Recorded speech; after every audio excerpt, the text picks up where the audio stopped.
Ann Wagon and I were working together at the VNA, and we were working in a program which was providing mammograms for women who had no insurance. We discovered that a lot of these women had problems. They had high blood pressure, they had high cholesterol, they had their mammograms, but God forbid that they should have a positive mammogram without insurance. What were they going to do? And we just kept seeing this over and over and over again. And we finally said, you know, we've got to do something about this. Well, it was obvious that there were a lot of people who were lacking insurance and still needed medical care. I had no idea how much need was out there on the Cape. We learned this as the years went by. It's the little guy that you got to reach out and take care of. People who may need it most can least afford it. And it's not that they're lazy, it's not that they don't work, it's just they're falling through the cracks.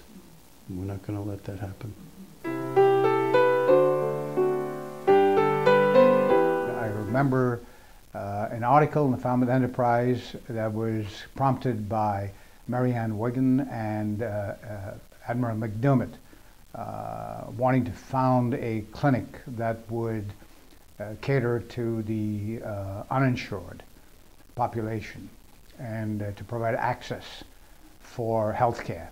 So the two of us sat down in her little cubby hole of an office, and she outlined it for me, and I said, golly, we can do it. I said, don't tell me you can't do it. So from there, it started to grow, and of course when you start a clinic, you have no people, you have no money, you have no plan at that point in time, and you really don't know where you're going to go. I sort of sat at the side of a table of Bill McDermott and Tom and Gretchen, and you know, from being in the Navy, I learned how to throw a hand grenade every once in a while to get things going. So many people came together, and it was amazing, all the people that came together from all different walks of life. We had attorneys, we had doctors, we had nurses, we had social workers, we had mental health workers, all people who had really seen this as a problem. If you listen to the community, you know what needs to be done. And the community will respect that and support it. Yet at this time, Dr. McDermott said to me, well, how much do you think this is going to cost? And I said, $10,000. And I was serious. I thought, for $10,000, we could change the world. And I remember in the beginning, because I brought up the financing, I said to him, Bill, what are we doing to get financing to get this program underway? One of the ladies at the table said, oh, we can do cookie sales. That's going to be an awful lot of cookies. When there's a need, there's a very high expectation of possibilities. I was most impressed by the generosity of the Falmouth area and by people who wanted to come forward. Well, it was just roll up the sleeves time and get things in order.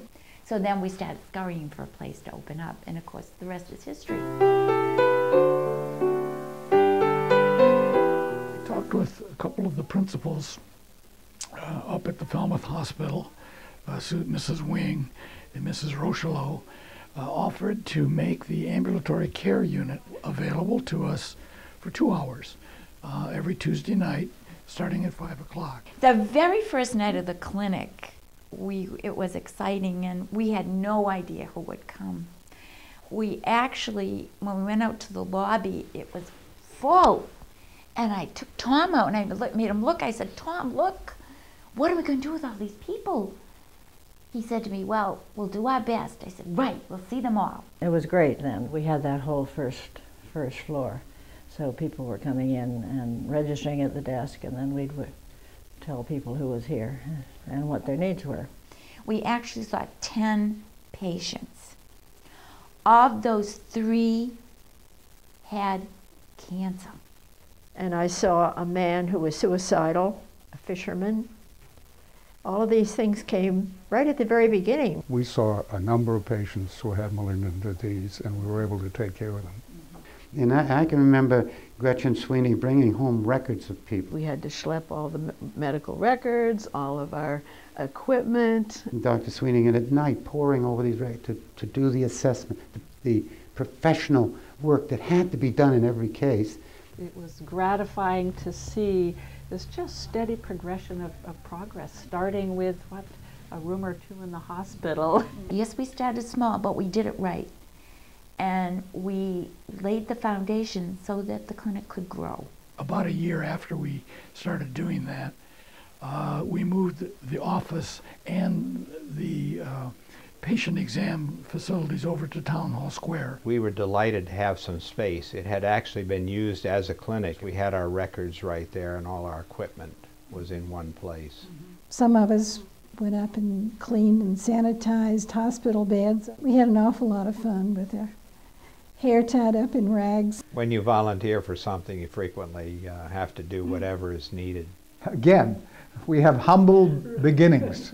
I think it consisted of 2 examining rooms and Yeah. 3,000 patients, not to exaggerate. We kept trying and changing and walking by each other sideways and telling people they needed to lose weight because we were in such close quarters. It was cold in the winter and hot in the summer, and you never knew whether the elevator was going to work.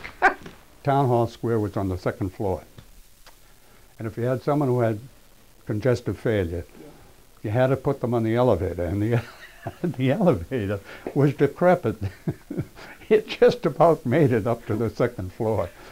And you know, you could see the frightened expression on their faces as they went up on the elevator.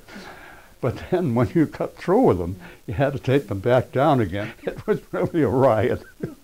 But I mean, sometimes we'd be there for hours with patients, you know, which is not, we were a free clinic. We weren't under any jurisdiction of any governmental agency or anything like that, so you could spend hours with patients. Compassionate care. I'd love to be able to remember the names of all of the people that stepped forward at various points in time and said, hey, we'll help.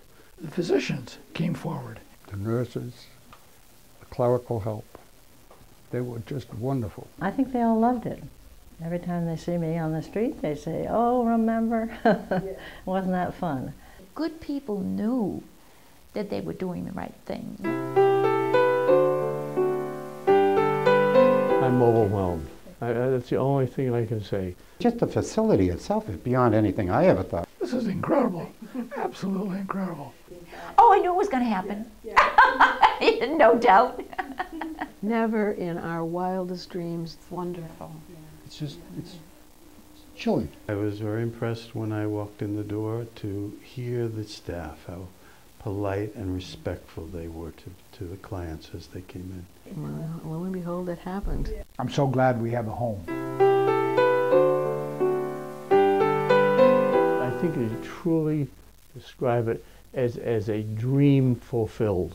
I think it's inspirational. I'm amazed. It was a small band of what I would like to call brothers and sisters that were passionate for the mission. We just started with absolutely nothing, and now look at it. But there was never any doubt in my mind, the way this was, the motivation, the drive, the giving. I am just so proud of all of you. It is fabulous.